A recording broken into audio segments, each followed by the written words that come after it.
Today is the very auspicious celebration of the appearance of Srila Advaita Acharya. By Srila Prabhupada's kind mercy, he has sent His Holiness Jaya Advaita Maharaj to give his auspicious blessings to all of us.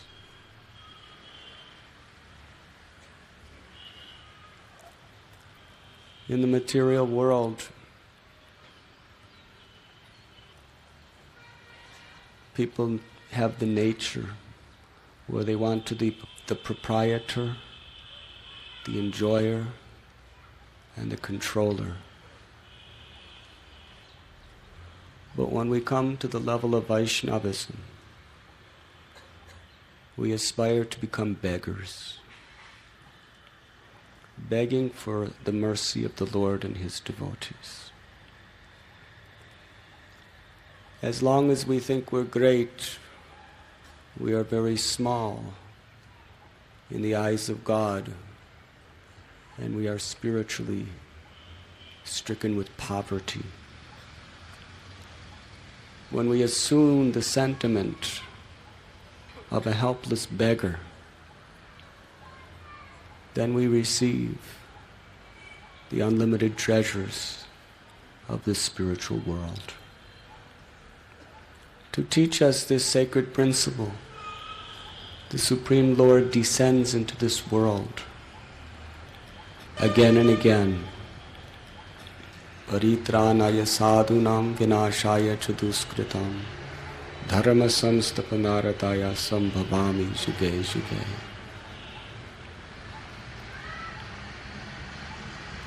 When Lord Sri Caitanya Mahaprabhu decided to appear as the Yuga Avatar in this age of Kali, He sent His eternal associates and His divine expansions to this world to prepare for His mission and assist Him. Srila Advaita Acharya appeared as the son of Kuvera Pandit and Nabi Devi in the village of Navagram. He was the incarnation of both Sadashiva and Karunodakshayi Vishnu, or Mahavishnu. We know that Mahavishnu is the original cause of the material creation. Through his exhalation, all the universes are created, and through this inhalation, they all enter into his body and remain in a dormant state.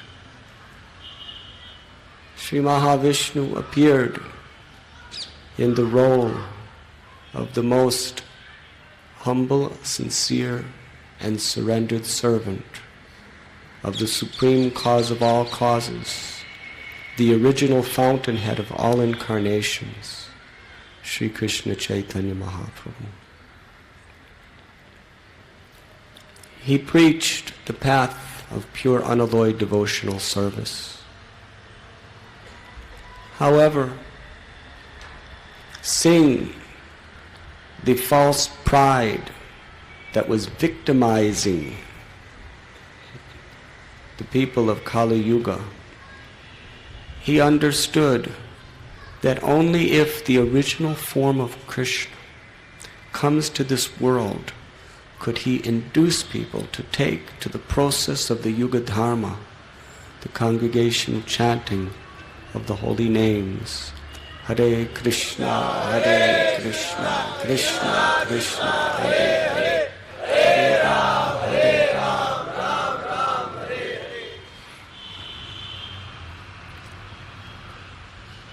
With this vow in his heart, he decided to make Krishna appear. because he knew that Krishna cannot refuse the helpless cries of his devotees.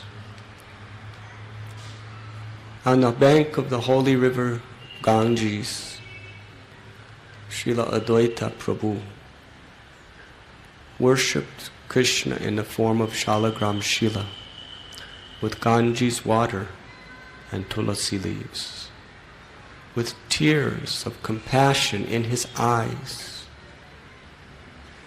He cried out in a very loud voice, begging for Krishna to descend, to give his love to his lost children. Again and again he cried. Meanwhile, devotees like Srivas Thakur were holding kirtan in his home with the same prayer in mind. Advaita Acharya is the very embodiment of compassion to the suffering souls who are forgetful of Krishna. In Navadvip at the time, people were incredibly prosperous. There was immense wealth. There was also such happy life by material standards. It was the high seat of learning in the whole world. There were great scholars gathering from all directions. People were studying the Holy Scriptures. There was extravagant marriages and other such mundane festivals. But yet, Advaita Acharya felt such pity because they were bereft of the treasure of love of Krishna. Therefore, as far as he was concerned, they were all in the most miserable condition of suffering. And the worst kind of suffering is when you think you're happy. At least when you know you're miserable, there's some hope that you can turn to God. He saw this was the condition of Navadvip. What to speak of the rest of the world, drowning in the ocean of the defects of Kali Yuga. It was in this spirit that on behalf of all conditioned souls for all time in this age of Kali, including all of us today, it was out of his love and mercy to you and me that he cried out for Sri Caitanya Mahaprabhu to come. And in answer to his calls, the Lord appeared. On the full moon night of the month of Phalgun, in Sri Mayapur Dham, Shri Gauranga Mahaprabhu ki Jai. Srila Advaita Acharya, when he heard of the appearance of Lord Sri Caitanya Mahaprabhu, actually he didn't hear about it. He and Haridas Thakur were in Shantipur, and they just saw how everyone was chanting during this lunar eclipse. And they felt in their hearts an ecstasy which was unprecedented. They saw all auspiciousness everywhere in the atmosphere. They were convinced, without doubt, that our prayer has been answered. The Lord has appeared. And in great ecstasy, Haridas Thakur and Sri Advaita Acharya danced and danced and danced while chanting Krishna's holy name. Hare Krishna!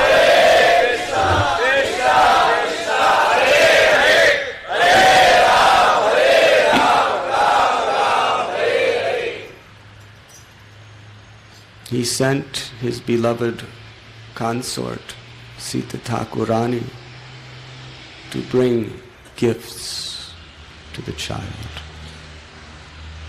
But by the Lord's Yogamaya potency, all the devotees forgot everything about this experience and were not able to recognize their worshipful Lord living amongst them.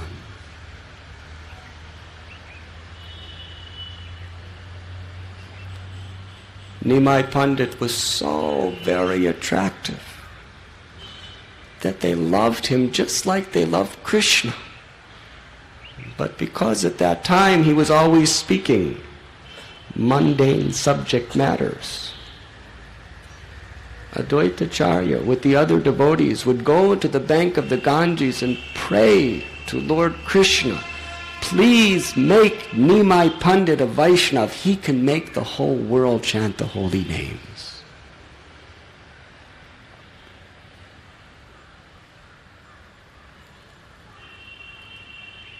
When Lord Gauranga Mahaprabhu returned from Gaya, he manifested the Sankirtan movement. Srila Advaita Acharya was one of his most formidable generals. He is declared to be the greatest of all the devotees of the Lord. He was the leader amongst all the Vaishnavas and Brahmins.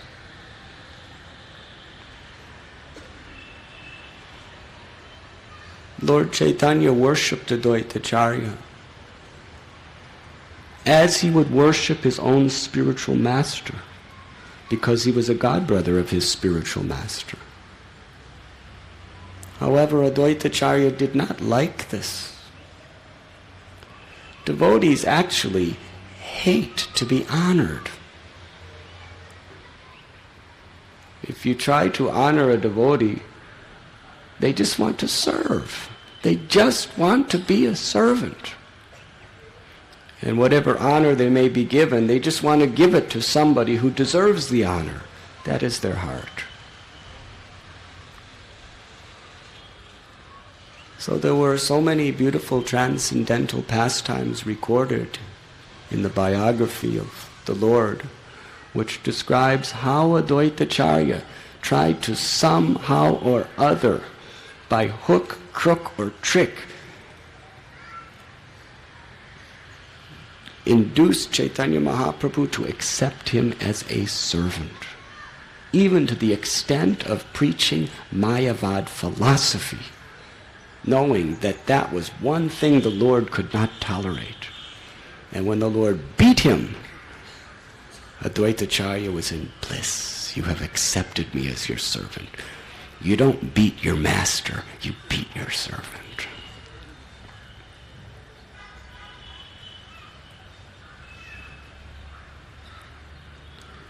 Just as Sri Advaita Acharya's prayers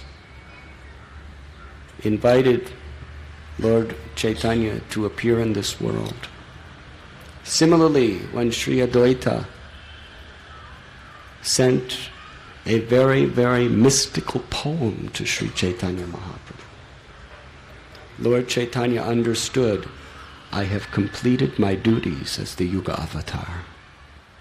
Just as Advaita has sent for me, now he is sending me back to my eternal abode. By the mercy of Sri Advaita Acharya, Lord Chaitanya came, and with him he brought his most confidential associates from the spiritual world. Today we're going to speak, by the request of the devotees, on Srila Sanatana Goswami. What can a conditioned neophyte devotee speak about such an exalted and worshipable Acharya? But it is our duty, for the purification of our heart, to make some feeble attempt to explain perhaps a drop from the ocean of the glories of the Lord's personal and beloved associates. In the spiritual world, Sri Sri Radha Krishna are eternally being worshipped by the Sakis headed by Lalita and Vishaka. And their immediate assistants are the Manjaris. The two leading Manjaris are Rupa Manjari, who is Srila Rupa Goswami, and Rati or Labanga Manjari, who descended as Srila Sanatana Goswami. He appeared in the Gotra of Bhardraj Muni, the son of Kumaradev. He was the eldest brother. Rupa Goswami was his younger brother, and Vallabha, who was later named by Lord Chaitanya Anupam, was a younger brother. These three brothers, from their very birth, their hearts were filled with such ecstatic love for the Supreme Personality of Godhead. When Sanatana Goswami, it is said that previously their names were Amara and Santosh. But for convenience, we will call him Sanatana Goswami through the narration. When Sanatana was young, he had a dream. In this dream, a very effulgent Brahman appeared to him, offered him as a gift the Srimad Bhagavatam. Sanatana Goswami was in such ecstasy to receive this benediction. Then he woke up. He looked around. He saw he didn't have Srimad Bhagavatam. He was in terrible lamentation. Later that morning, the same Brahman that appeared in the dream came to his door with the gift of Srimad Bhagavatam. From that day on, Srila Sanatana Goswami was always sinking deeper and deeper and deeper in the ocean of ecstatic love while reading Srimad Bhagavatam. It became his very life and soul. Every aspect of his life was simply revolved around hearing and chanting the glories of Srimad Bhagavatam. Srila Rupa and Sanatana Goswami were so qualified. They were illustrious scholars of the Sanskrit language. They also mastered Bengali language, Persian language. They were so well behaved that they attracted the hearts of everyone they came in contact with. They were really and truly leaders who commanded respect. Although very humble and gentle, people simply wanted to worship them and follow them by their benevolent qualities. The expert advisors of the then king of Bengal, the Nawab Hussain Shah, informed him that if you can get these two first-class Hindu Brahmins to be your ministers, then you will have control over all of the Hindu population. The Nawab Hussain Shah approached Rupa and Sanatana with their brother Anupam and ordered them to take the posts of the prime ministers of his kingdom. And if they did not, he would not only persecute them, but he would have rampant persecution of the entire Hindu population. It was out of compassion and fear that harm would be done to the innocent, that Rupa and Sanatana Goswamis accepted the posts of the Prime Minister and Finance and Home Minister of the Kingdom of Bengal. Nawab Hussain Shah was so pleased with their incredible qualifications and how they were literally running the whole state. He didn't concern himself so much with ruling the citizens. He was more concerned with the aspect of exploitation and conquering others. He left the rest to Rupa and Sanatana. He was so pleased with them that literally he divided his kingdom and his wealth with them. He gave them massive treasures, built magnificent palaces for them, offered them grand estates, and treated them just like his own younger brothers. Although the Nawab Hussain Shah was such a cruel, merciless, meat-eating killer, Srinivasa Acharya explains, Dhira Dhira, that the six Goswamis, they were so charming and kind to every living entity that even the demons would become attracted to embrace them like a brother. He gave them the very exalted titles of Dabir Khas to Rupa Goswami and Sakar Malik to Sanatana Goswami. Sort of a perverted reflection of initiation. This is not an ordinary thing for a Muslim king at that time to give a Hindu Muslim names, even though they were still practicing their Vedantic faith, was a very, very great and rare honor. Rupa and Sanatana Goswamis, they were such great scholars, constantly immersed in glorifying Radha and Krishna and speaking from Srimad Bhagavatam. In fact, they created facilities so that Vaishnavas and scholars from all over the country would come to the village of Ramakali, where they were living, to glorify Radha and Krishna. They built an auditorium where musicians, poets, dancers, and all sorts of other cultured people would come to perform.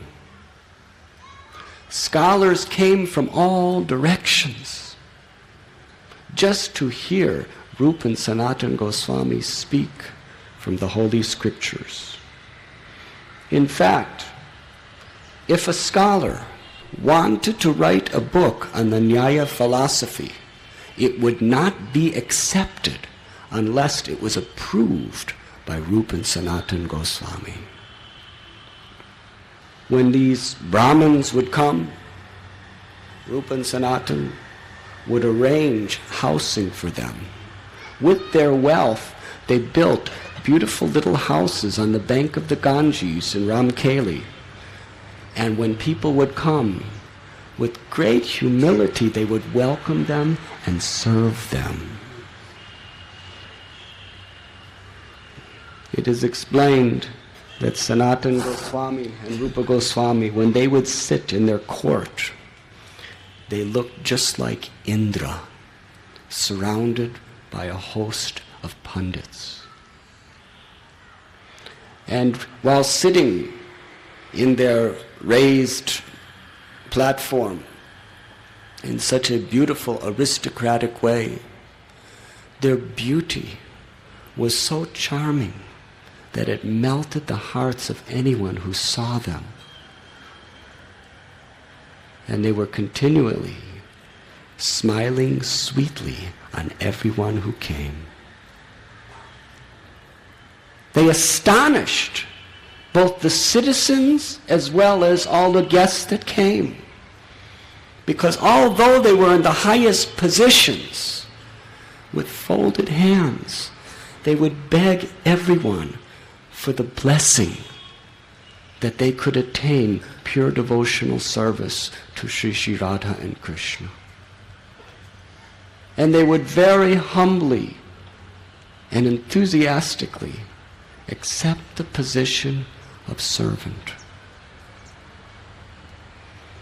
They were born in Saraswat Brahmin families from Karnataka. And they were very much exalted in all of their personal qualities. But yet, they considered themselves to be lower than the straw in the street. As householders, they were very, very charitable. With whatever they had, they would give in charity to the Brahmins, to the Vaishnavas, to the poor, to the sick.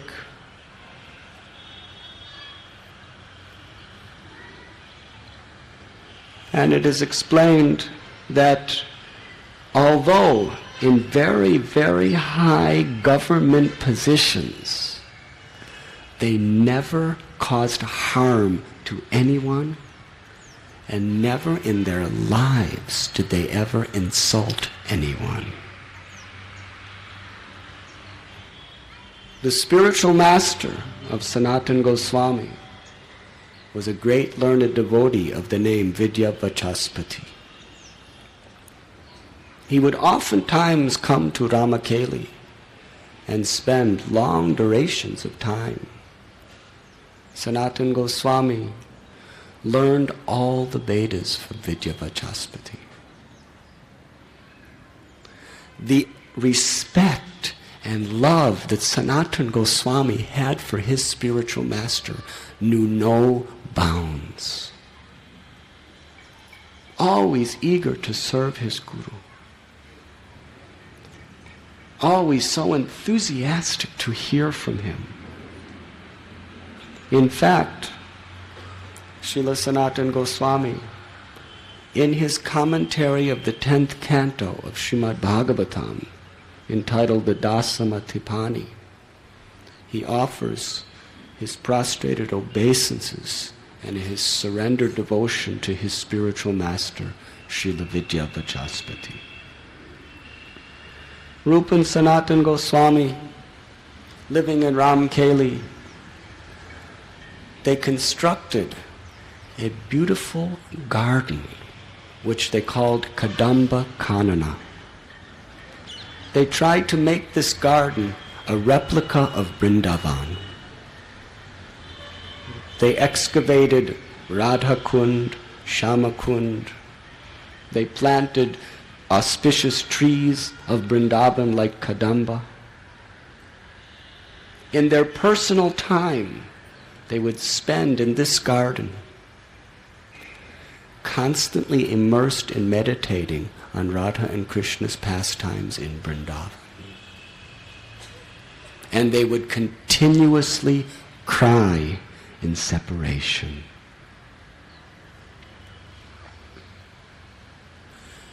They installed a deity named Madan Mohan in Ramakali.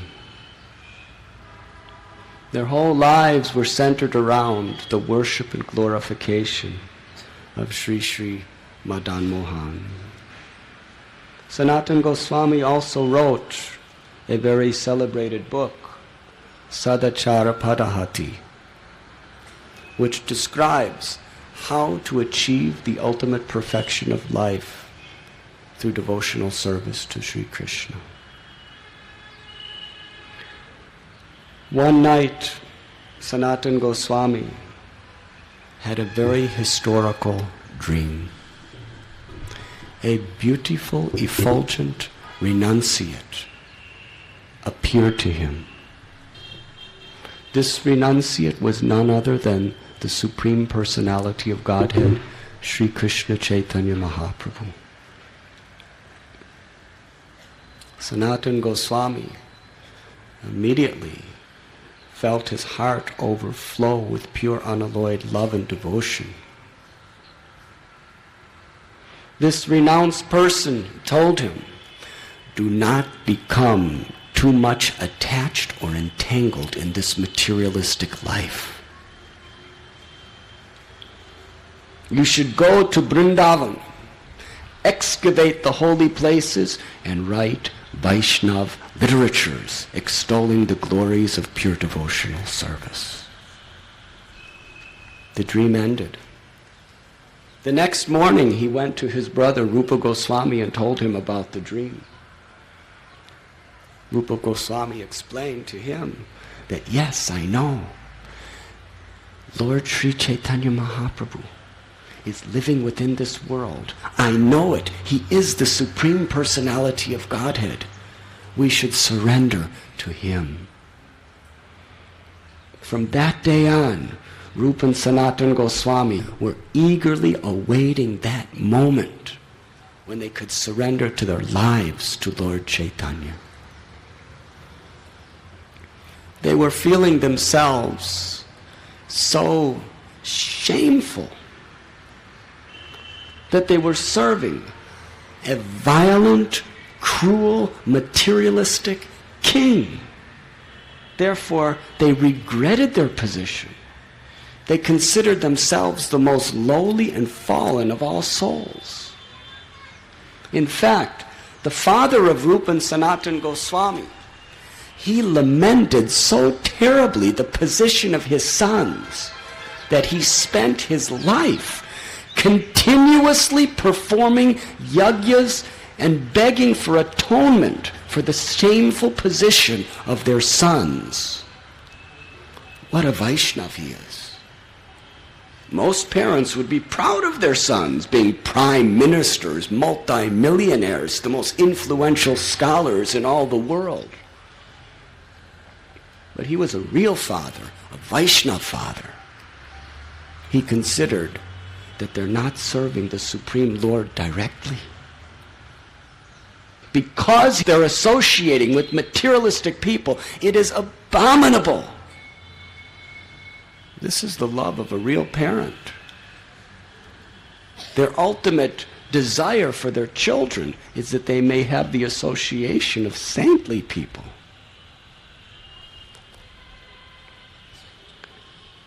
Rupa and Sanatana, they were feeling so much shame and regret. They wanted the shelter of Lord Chaitanya's mercy. They understood that only he could save us. They approached their beloved mother and asked, what should we do in our condition? Mother informed them that you should write Sri Gauranga Mahaprabhu letter informing him of your position and your desire. They wrote a letter, but there was no reply. They wrote another letter, but no reply. Again and again and again they were writing letters to the Lord, but there was no reply. Finally, one reply came. Sri Chaitanya Mahaprabhu just wrote one paragraph. In this letter, it was stated that if a wife is attached to another man other than her husband, then she should perform her duties very, very carefully so that the husband does not suspect that she has paramour. But in her heart, she should exclusively meditate on her beloved. Srila Rupa and Sanatana Goswamis understood that The Lord wants us to carry on with our service in the government, awaiting their mercy.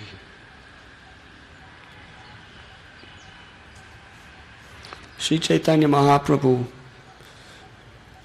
always longed to travel to Vrindavan. When he told his devotees he was going, he began his journey, and so many of his devotees came with him. In fact, as he was passing through the roadsides, there were thousands, then hundreds and thousands, and millions of people following Sri Caitanya Mahaprabhu to Vrindavan. Meanwhile, Narasinghananda Brahmachari, he had the power of love, where he could meditate on offerings to the Lord, and those offerings would materialize before the eyes of Lord Chaitanya. So he sat in meditation, beautifying the road going to Vrindavan. He made it very wide. He paved it with gold and jewels. He covered it with stemless, soft, fragrant, undying flower petals. He constructed lakes, auspicious trees, and beautiful birds on both sides of the road. And he was literally going one step at a time. And he came out of his meditation, told the devotees, the Lord will not go to Vrindavan.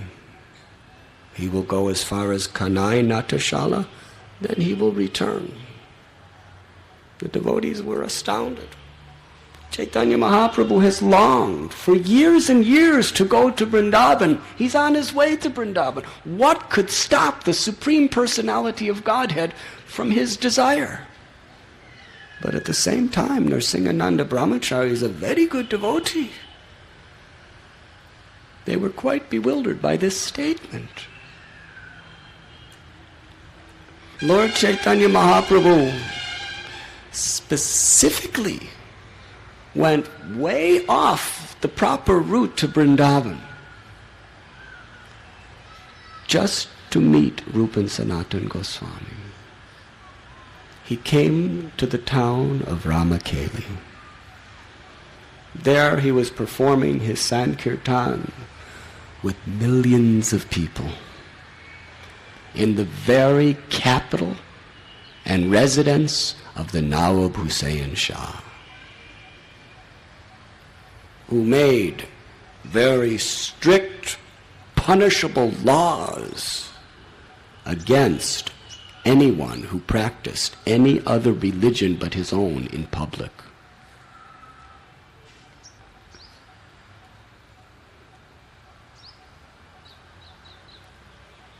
Nawab Hussain Shah, when he was informed about this sannyasi who had come with so many followers, he was astounded. He called some of his ministers and servants, asked, "What is this?" They explained. Then he called Keshava Chatri, who was a very great devotee and a servant of the king. He said, "Tell me, who is this sannyasi who has come to our village?" Keshava Chatri understood that the Nawab Hussain Shah was a demon, very violent. So he said, actually, he's just a beggar doing madhukari door to door, and he has one or two disciples with him. Don't worry, it's not worth even thinking about him. Ah, what are you saying? He's the Supreme Personality of Godhead. I can understand this. He made a law that no one should disobey Lord Chaitanya Mahaprabhu. And if anyone interferes with his Sankirtan, he will be punished. But Rupa and Sanatana understood that the king had a very, very unstable mind. In the middle of the night, they disguised themselves. Incognito. They went to the place where Lord Chaitanya Mahaprabhu was staying. To this very day in Ramakali, there's a very sacred tree where Sri Chaitanya Mahaprabhu met with Sri Rupa and Sanatana. First they approached Lord Nityananda Prabhu and Srila Haridas Thakur. They brought them in to the personal presence of Lord Chaitanya. In great humility, both brothers took bunches of straw between their teeth, and each binding a cloth around his neck, they fell down like rods before the Lord. Upon seeing Lord Chaitanya Mahaprabhu, the two brothers were overwhelmed with joy, and out of humility they began to cry. Lord Chaitanya Mahaprabhu asked them to get up and assured them of all good fortune. The two brothers got up, and again taking straw between their teeth, they humbly offered their prayers with folded hands. All glories to Sri Krishna Chaitanya Mahaprabhu, the most merciful Savior of the fallen souls. All glories to the Supreme Personality. Sir, we belong to the lowest class of men, and our associates and employment are also of the lowest type. Therefore, we cannot introduce ourselves to you. We feel very much ashamed standing here before you. Dear Lord, let us inform you that no one is more sinful than us, nor there is any offender like us. Even if we wanted to mention our sinful activities, we would immediately become ashamed, and what to speak of giving them up. Dear Lord, you have incarnated to deliver the fallen souls. You should consider that in this world there is none so fallen as us. You have delivered the two brothers, Jagai and Madhai, but to deliver them, you did not have to exert yourself very much. The brothers Jagai and Madhai belonged to the Brahmin caste, and their residence was in the holy place of Navadvip. They never served low-class persons, nor were they instruments to abominable activities. Jagai and Madhai had but one fault. They were addicted to sinful activity. However, volumes of sinful activity can be burned to ashes simply by a dim reflection of the chanting of your holy name. Jagai and Madhai uttered your holy name by way of blaspheming you. Fortunately, that holy name became the cause of their deliverance. We too are millions and millions of times inferior to Jagai and Madhai. We are more degraded, fallen, and sinful than they. Actually, we belong to the caste of meat-eaters because we are servants of meat-eaters. Indeed, our activities are exactly like those of meat-eaters. Because we always associate with such people, we are inimical toward the cows and the Brahmins. The two brothers, Sakar Malik and Dabir Khas, very humbly submitted that due to their abominable activities, they were now bound by the neck and hands and had been thrown into a ditch filled with abominable stool-like objects of material sense enjoyment. No one within the three worlds is sufficiently powerful to deliver us. You are the only savior of the fallen souls. Therefore, there is no one but you. If you simply deliver us by your transcendental strength, then certainly your name will be known as the savior of the fallen souls. Let us speak one word that is very true. Plainly hear us. O merciful one, there is no other object of mercy within the three worlds but us. We are the most fallen. Therefore, by showing us your mercy is most successful. Let the power of your mercy be exhibited throughout the entire universe. Let us submit one piece of information before you, dear Lord. It is not at all false, but is full of meaning. It is this: if you are not merciful upon us, then it will be very, very difficult to find more suitable candidates for your mercy. We are very depressed at being unfit candidates for your mercy. Yet since we have heard of your transcendental qualities, we are very much attracted to you. Indeed, we are like a dwarf who wants to capture the moon. Although we are completely unfit, a desire to receive your mercy is awakening within our minds.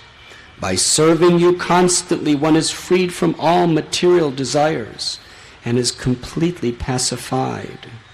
When shall I engage as your permanent eternal servant and always feel joy to have such a fitting master?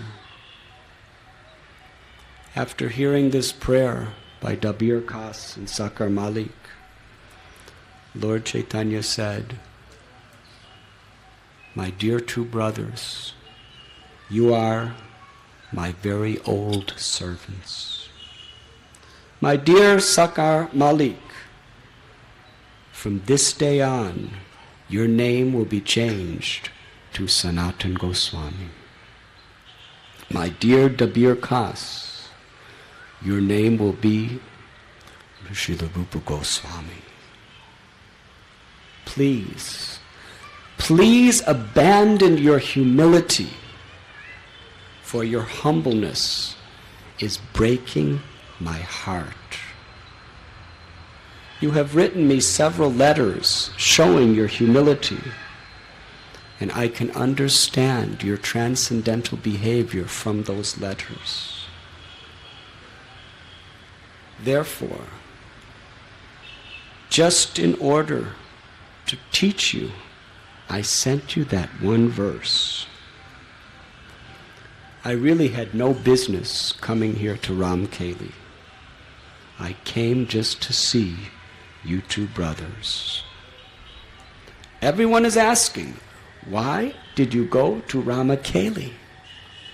No one knows my real intentions. It is very good that you two brothers have come to see me. Now you can go home. You have nothing to fear. Birth after birth, you are my eternal servants.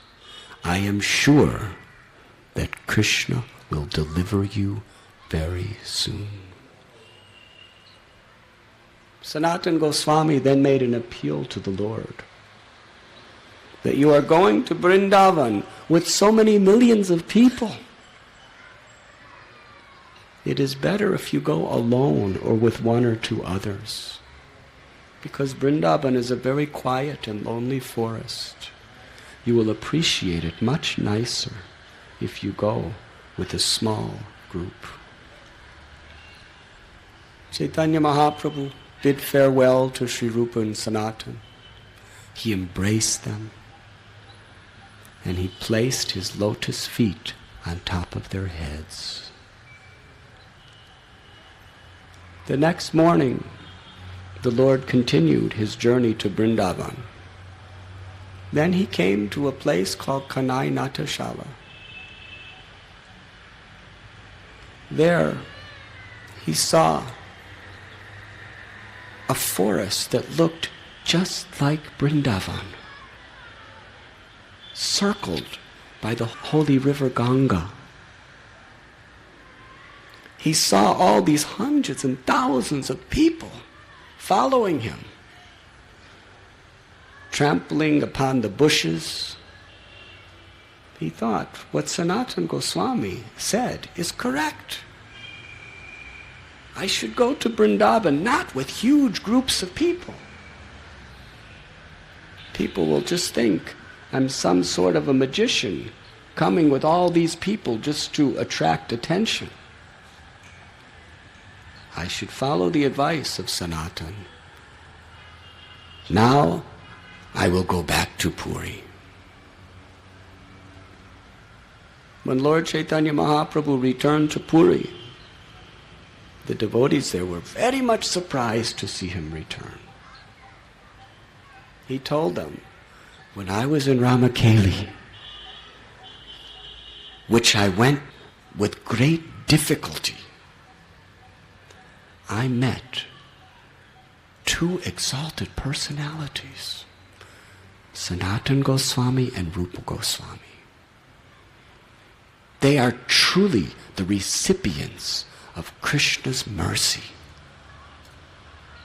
They have such wealth. They're so learned in the scriptures. They're so powerful and influential, young, handsome, and strong. And they're such great scholars that people are coming from all around just to associate with them. Yet they are so humble that they consider themselves no better than a lowly piece of straw fallen on the street. Due to that humility,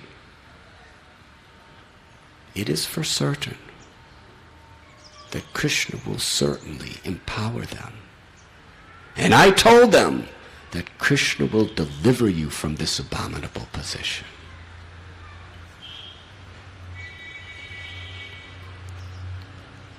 Actually, Rupa and Sanatana Goswami, their humility was such an integral feature of their lives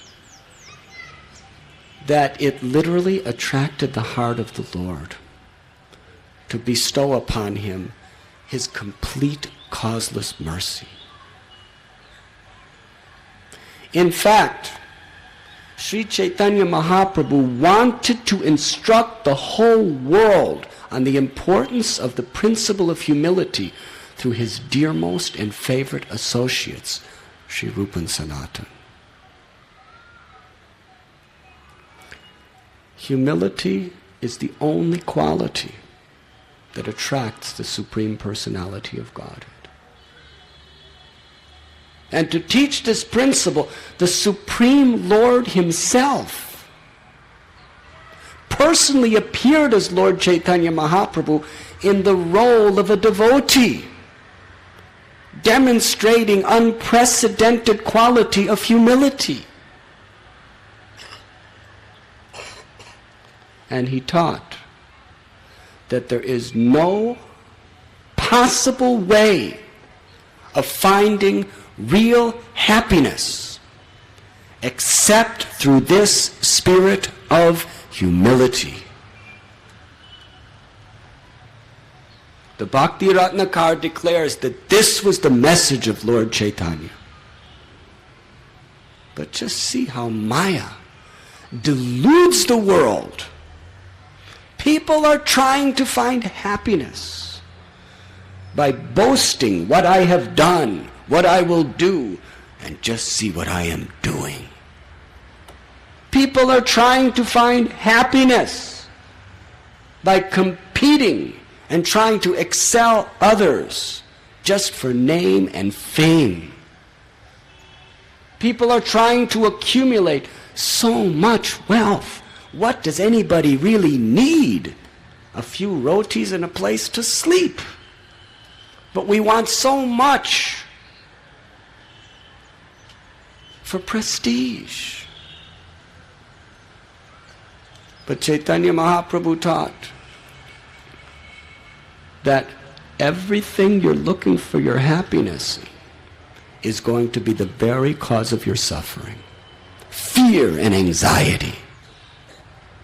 If you want real happiness, it is by following in the footsteps of the humble behavior of the 6 Goswamis of Vrindavan.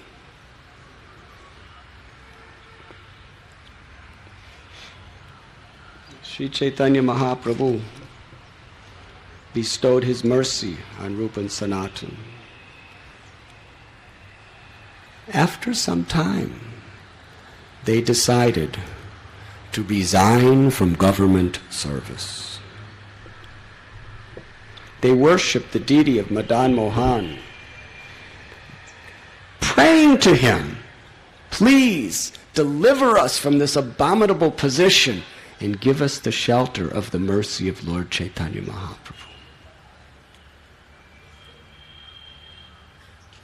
Rupa Goswami sent a message to Lord Chaitanya, telling him that they both wanted to resign from their service and join him in Vrindavan. Lord Chaitanya Mahaprabhu sent a message back saying, I'm just now leaving for Vrindavan and resign. Srila Rupa Goswami, immediately, he took all of his wealth and put it on boats and sailed to a house where he distributed all of his wealth. Actually, later on he distributed all of it, but he started to distribute it at that time. He and his younger brother Anupam left everything and went to meet Lord Chaitanya in Vrindavan. Meanwhile, Sanatana Goswami, due to the forces of circumstances, he was unable to leave at that particular time. But he totally lost all interest in serving the government. Therefore, he sent a letter to the king that he was very, very sick and he could not come to do his services. But meanwhile, he stayed home studying Srimad Bhagavatam with great Vaishnavas and scholars. Days, weeks went by. Nawab Hussain Shah's kingdom was having great difficulty without Sanatana Goswami. So he sent a doctor, go check him up, see what's wrong with him. The doctor came back. He's in perfect health. He's studying Srimad Bhagavatam in an assembly of Brahmins. Nawab Hussain Shah was infuriated. He came to the house of Sanatana Goswami, just walked right in the door. There was Sanatana reciting Srimad Bhagavatam. What are you doing? You have lied to me. You have cheated me. I'm about to go to Orissa to conquer that state. I want you to come with me. Sanatana Goswami said, I will no longer be a part of your activities. You can count on me no longer for any service. The Nawab Hussain Shah was very, very angry. He said, I have treated you like my own brother. Your elder brother is busy going out, murdering and killing. He needs you to stay back and take care of the state. If you do not, you will be punished. Sanatana Goswami said, you are the king, representative of God. You can deal with me in any way you please. Nawab, in a fit of fury, he walked out and ordered Sanatana Goswami to be imprisoned. He was put in jail. Meanwhile, Nawab Hussain Shah went to Orissa with his armies to conquer. Rupa Goswami heard this. he sent a letter to Sanatana Goswami along with 10,000 gold coins that he deposited with a grocer, and told him, somehow or other, get out and come meet us in Vrindavan. Lord Chaitanya is going to be there. Sanatana Goswami, shackled in prison, spoke to the jailkeeper that, please help me. You are a very religious man and very pious in heart. I want to give up everything of this world and become a religious saint. In fact, I want to go on pilgrimage to the holy city of Mecca. If you facilitate me in my mission, then you will get great religious and pious benefits. Here is 5,000 gold coins. Get me out of this prison. The jailkeeper said, yes, I am a pious and religious man, and I want you to go to Mecca. But what would the Nawab Hussain Shah say? When he sees that you are gone, he will punish me. Sanatana Goswami told him, no, you just have to tell him this story, that I had to pass stool, and I went to the bank of the Ganges and jumped in with all my chains and drowned. You looked for me, but I was nowhere to be seen. And here, along with the original 5,000 gold coins, is another 2,000 gold coins.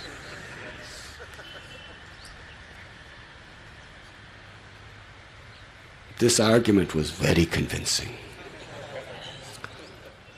He was released from prison. As he was traveling through the forest and the jungles, he had one servant named Ishan that was assisting him. They came to a hilly tract of land in the state of Bihar, which is called Patada. That place is very, very infamous at the time for thieves and rogues who will kill anyone for anything at a moment's notice. There was a hilly tract of jungle that very, very difficult to get through. They stopped at an inn. At this inn, the hotel keeper was the leader of the whole band of dacoits. He had an astrologer. This astrologer told him, these two guests, they have 8 gold coins. 8 gold coins. He was very much eager to kill them. So he treated them with great respect, just to make them comfortable and confident.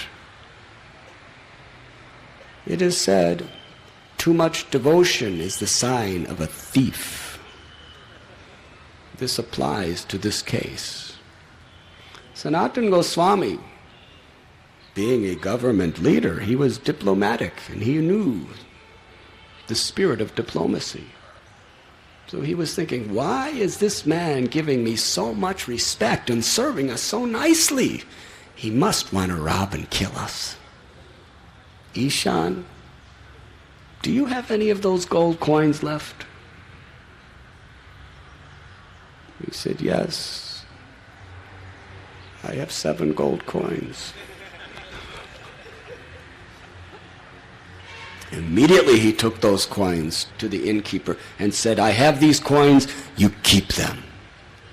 The innkeeper said, oh, what an honest and charitable person you are. Lucky you gave them to me, because I would have killed you on this very day if you didn't. But now that I see you're so honest and so nice, you keep the coins, I don't want them. He said, if you don't kill me for these coins, somebody else will kill me. Take them away. But please, I ask only one favor. Help me get through these mountain range. On that morning, the innkeeper personally arranged for Sanatana Goswami to get through that hilly tract. Sanatana Goswami turned to Ishan and asked him, do you have any more gold coins? I have one. You take that gold coin and go home. Why have you brought this death knelt with you? Sanatana Goswami was then a fugitive who had just escaped from prison. He was wearing the robes of a prisoner. He was alone and had nothing. He continued his travel till he came to a place called Hajipur. There, his brother-in-law, the man who was married to his sister, who was a government servant, had come to visit. On the command of the local king, he had come with large sums of gold to purchase first-class horses in Hajipur. Sanatana Goswami was sitting, and Srikanta, his brother-in-law's name, had seen him and sent one of his messengers to bring Sanatana. He said, look at you. You're all unshaven, and your hair is all scraggly, and you're wearing all torn up prisoner-like clothes. Sanatana Goswami told him the whole story. He said, you stay with me for at least 2 days. Sanatana Goswami said, I will not stay with you for even 1 moment. I'm going to Vrindavan.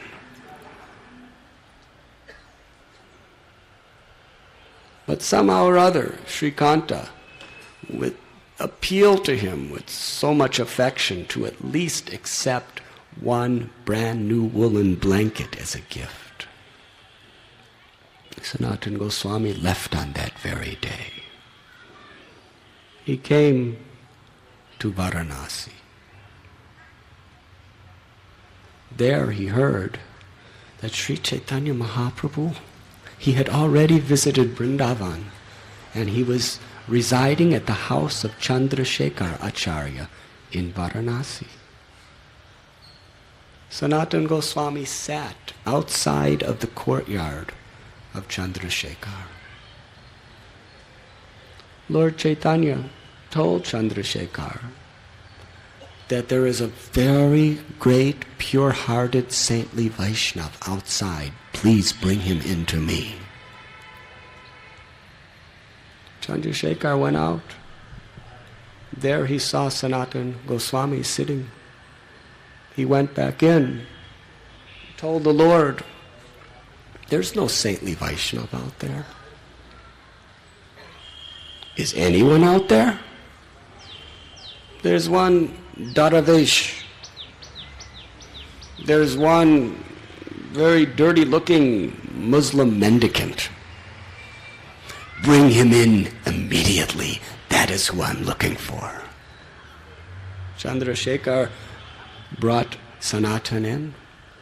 As soon as Lord Chaitanya Mahaprabhu saw him, in great ecstasy, he embraced him, bathing him with his tears of love. Sanatana Goswami, falling at the feet of Lord Chaitanya Mahaprabhu, He said, please, please do not touch me. I'm filthy. I'm dirty. Not only that, I'm utterly fallen, sinful, and contaminated. Lord Chaitanya said, I am touching you for my purification. Sri Chaitanya Mahaprabhu, out of his love for his devotee, personally cleaned the body of Sanatana Goswami with his own hands. He then ordered Sanatana Goswami to get shaved up. Chandrasekhar took Sanatan and shaved him, his beard and his hairs. Srila Prabhupada, in the purport to this particular section of Chaitanya Charitamrita, explained that Lord Chaitanya did not like people looking like hippies.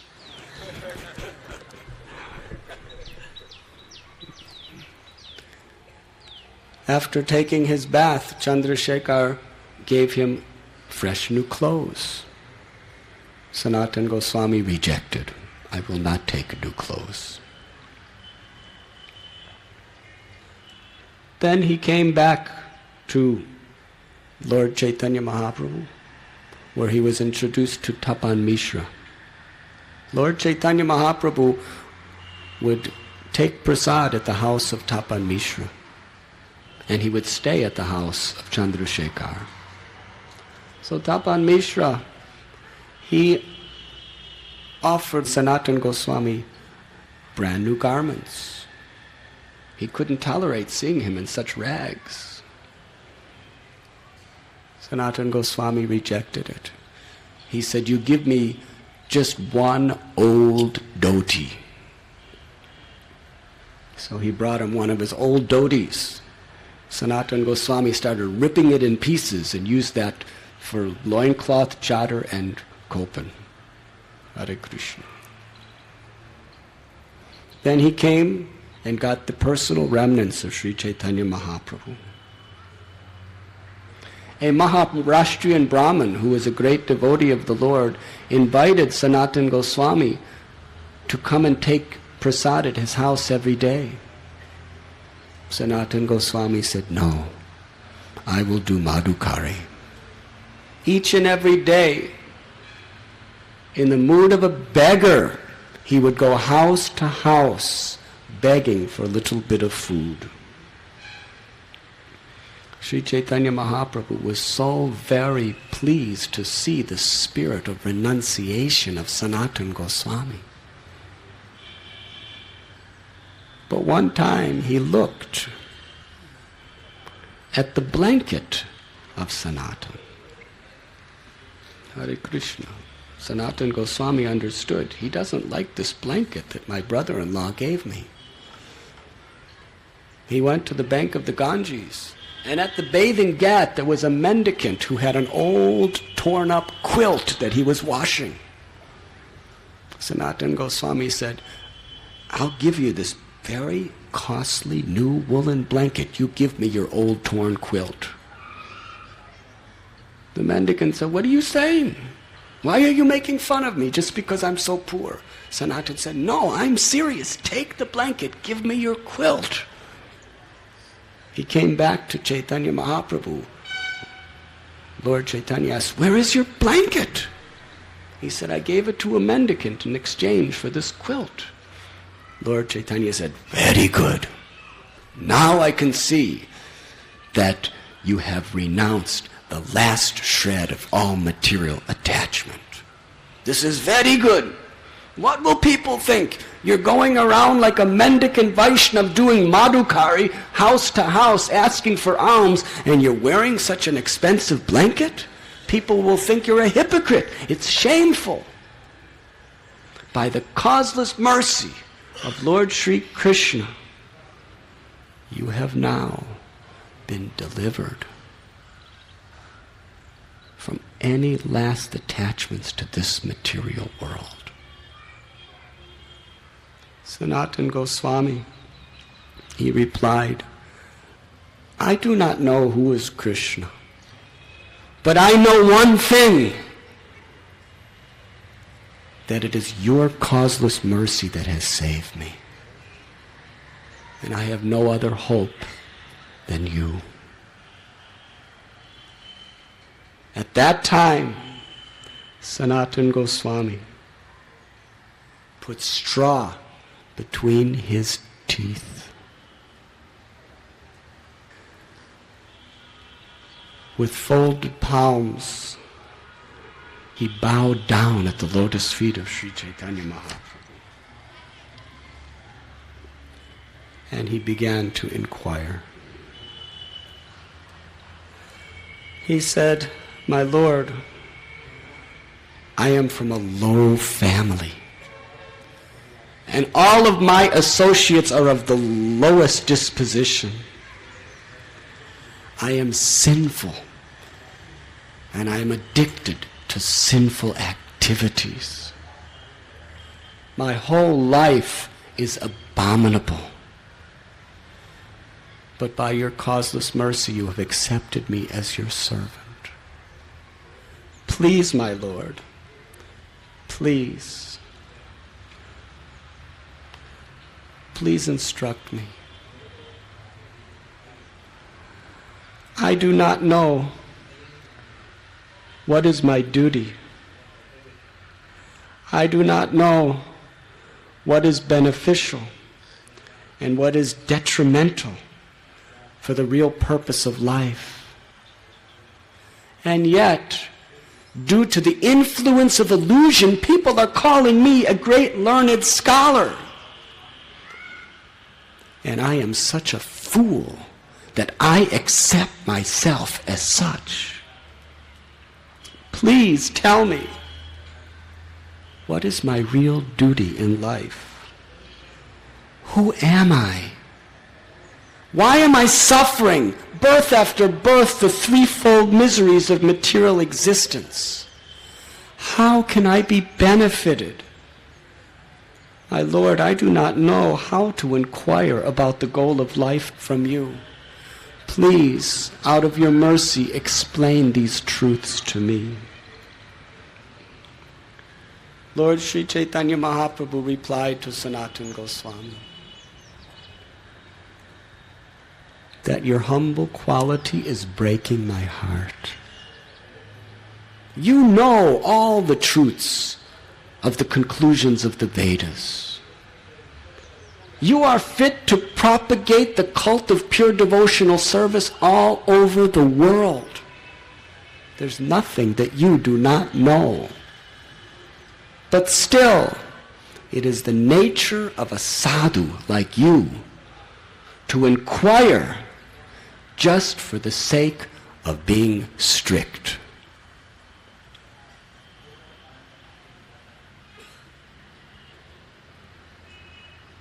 Chaitanya Mahaprabhu began his explanations of Krishna consciousness to Sanatana Goswami. He began by explaining that the spirit soul is constitutionally, by nature, the eternal servant of Krishna. He is the Tatashta Shakti, or marginal energy of the Lord.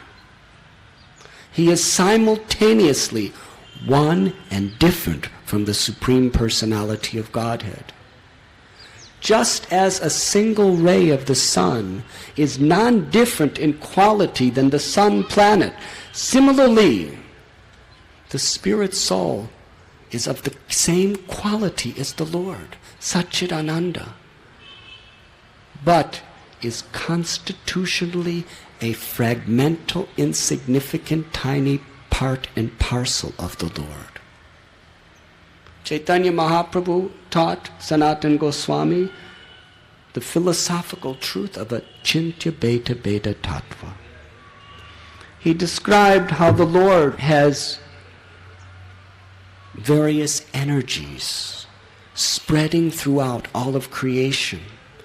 Just as the sun is in one place, diffusing its sunshine in all directions, similarly Krishna, although living in his eternal abode of Goloka Vrindavan, through his multifarious energies, is pervading everything that exists. There are three primary energies. The Chit Sakti, or the eternal spiritual energy, Maya Shakti, the illusory material energy, and Tatastha Shakti, the Jiva soul. When the Jiva soul is covered by the Maya Shakti, it forgets its original nature and becomes covered by the false ego and thinks that he is himself an enjoyer separate from Krishna. Since time immemorial, the spirit soul has been suffering repeated births and deaths, ignorance of his constitutional nature. And in each birth, he has to suffer the threefold miseries, Adhyatmika, Adhidaivaka, and Adhibodhika. Due to the power of the three ropes of the modes of material nature, he is influenced to act sometimes pious and sometimes impious. Sometimes he's elevated to the higher planets, and then again he's plunged into the lower planets of misery. Sri Chaitanya Mahaprabhu used the example that just as when the king sees a person who is a criminal, he takes his guards and tells them what to do. They take that criminal by the hair and push their head down under water in the river. And when the person is about to suffocate to death, he pulls his head out of the river to get some air. And after enjoying the air for a few seconds only, pushes him again down into the river, where he's suffering terrible suffering. And when he's about to die, he's brought up to enjoy the air. And he's plunged back down. Millions and millions of births were going through the same type of a situation. Suffering the repeated miseries of material existence, and every now and then we're pulled up and we get some breath and we think, oh, how nice life is, only to be plunged down again. However, Lord Chaitanya continued, if one gets, by the mercy of Krishna, the association of a sadhu, he can be delivered. Daivi heshu gunamai mama maya duratyaya mamevambe prapapadyante maya metattarantite. This material existence is very, very difficult to overcome. But one who associates with a sadhu and learns the process of surrendering to Krishna can easily cross beyond it. Only the causeless mercy of Krishna can deliver one from ignorance. There is no other means possible. Krishna, out of his mercy, he has compiled the Vedas, and he saves the aspiring soul through three forms: the Vedas, the Guru and the Sadhus, and the super soul within the heart. Through this process we can understand what is Krishna. Lord Chaitanya continued that in the Vedic literatures there are essentially three subject matters discussed. Sambandha, how to re-establish our lost relationship with Krishna. Abhideya, how to act according to that relationship by engaging in the service of the Lord with attachment. And prayojana, the ultimate goal of life, pure unalloyed love for the Supreme Personality of Godhead. There are many different paths by which we can approach spiritual truths. However, the conclusion of all the Vedas is that only through bhakti or devotional service can we know Krishna as he is.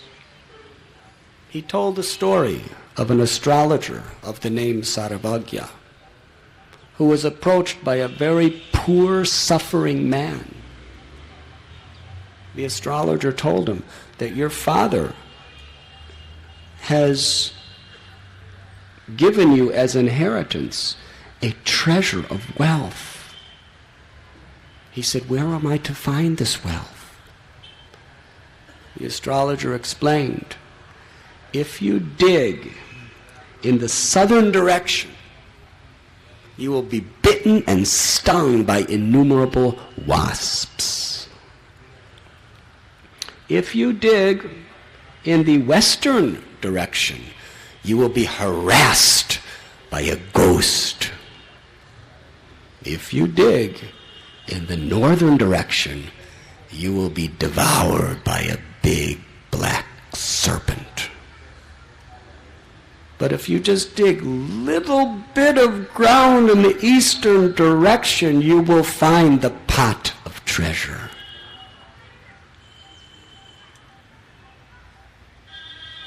Mahaprabhu explained that the path of karmakanda is like the southern direction. The wasps and bees that will sting you represent all the troubles and sufferings and miseries that come through following the process of karmakanda. And by following jnanakanda, our mind becomes terribly disturbed due to all of the mental speculation, just like one is disturbed by a ghost. And the mystic system, where one tries to achieve kaivalya, or merging into the oneness of the Lord, it is like having your personal identity devoured by a serpent. But the eastern direction represents the path of bhakti, where just a little bit of effort and we can find the priceless treasure of Krishna consciousness within our own hearts. The Lord explained how pure devotional service is dormant in the heart of every living entity, and it is awakened only by devotional service. One who takes to the path of bhakti does not want wealth, does not want liberation, only wants to serve and please the Lord. In the Vedas, there is mention of worship of many great demigods. But Mahaprabhu said that the conclusion of all the Vedas is that Krishna is the Supreme Personality of Godhead, and all of the demigods are subordinate to his will. He is the center of everything. Krishna is the source of all that exists. His body is eternal, full of knowledge and full of bliss. Ishvara Parama Krishna Satchit Ananda Vigraha Anadir Adir Govinda Sarava Karana Karanam. His abode is Goloka Vrindavan. In his eternal abode, the Lord resides with his associates, the cows, the gopas, and the gopis. From Krishna's original form in Goloka Vrindavan, all other incarnations are emanating. Krishnastu Bhagavan Swayam. He is the original cause of all causes, and he is the source of Vishnu and all of the other incarnations. The Brahman effulgence is but the rays of light emanating from the spiritual body of Krishna. And the Paramatma is the localized feature of the Lord, who is the witness of everyone's activities.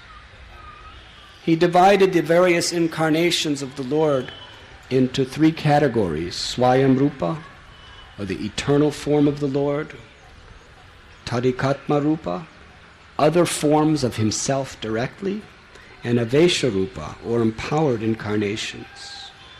the Lord went into great, great detail of the various categories, within these categories of incarnations within this world.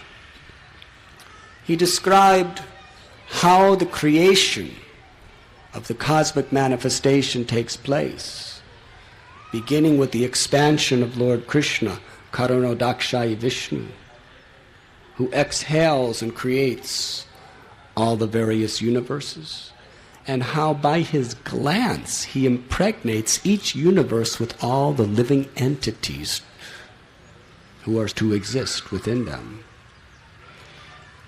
He explained then how Garbhodakshayi Vishnu appears, and from him lotus flower is born from his navel, and Brahma is born.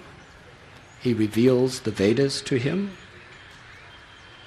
And then from Lord Brahma, Lord Shiva appears. He described how Lord Shiva is not a jiva. He is superior to all jivas because he's actually a personal expansion of the Supreme Personality of Godhead.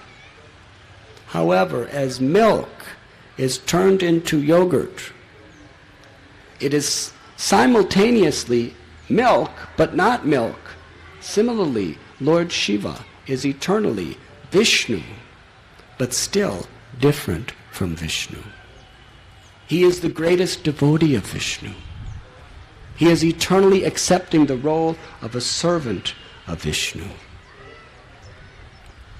Within Brahma's lifetime, there were 504,000 manus, and in each manu there are 71 rotations of yuga cycles, and in each yuga the Supreme Personality of Godhead personally incarnates to teach the recommended process of self-realization for that yuga.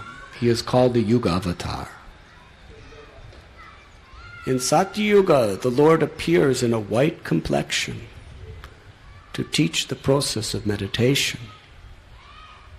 In Treta Yuga, he appears in a red complexion to teach the process of yajna. In Dwapara Yuga, he appears in his beautiful blackish complexion to teach the process of deity worship. In Kali Yuga, he appears with a beautiful golden complexion to teach the Yuga Dharma, the congregational chanting of the holy names of the Lord. Lord Chaitanya quoted the verse, Kalera dosamide rajan asti heka mahan guna kirtana reva krishnasya mukta sangha parambrajait. This age of Kali, which is an ocean of faults, there's only one means of deliverance, the chanting of the holy names of the Lord.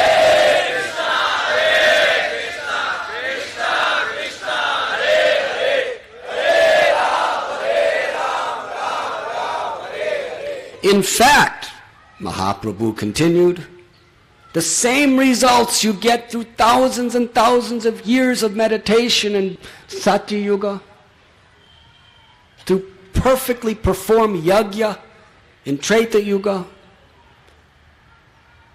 to the execution, devotional worship of the Lord in Dwapara Yuga. The same result is received in Kali Yuga, simply by the loud congregational chanting of the Hare Krishna Maha Mantra.